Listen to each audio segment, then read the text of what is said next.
Guys हाम्रो घरमा ताजा ताजा ब्रोइलरको मासुको फ्राई हुँदैछ।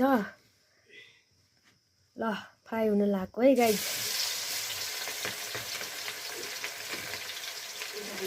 प्याज पनि हालिसक्नु भयो दिदीले। प्याज एकछिन रातो हुँदैछ मासु फ्राई गर्नको लागि।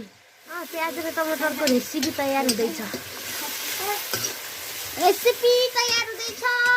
ल पनि हालिसक्नुभयो टमाटर। मसला पनि हालिसक्नुभयो।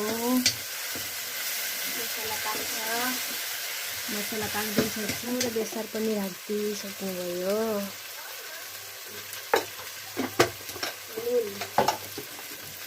बेसार नुन पनि हालिसक्नुभयो।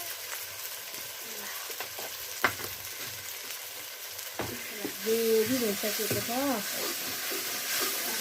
मासु हाल्छौँ ल। अब चाहिँ हामी मासु हाल्छौँ।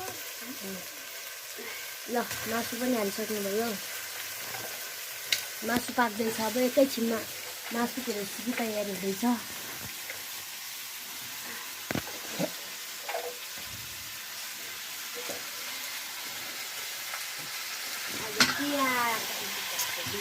आज तिहार भाइ टिकाको दिन। पाकेको रातिलो मासु तयार हुँदैछ। गाइस कमेन्ट गर्नु होला गाइस, हाम्रो मासु कस्तो लाग्छ तपाईहरु। गाइजहरु हामी मासु हेर्दैछौँ। म पाकेन ल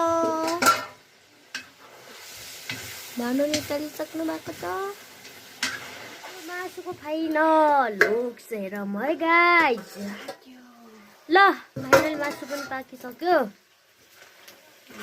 वाउ मासुको आइसक्यो। मासु मासु पकाउने डन हुनुहुन्छ उहाँ।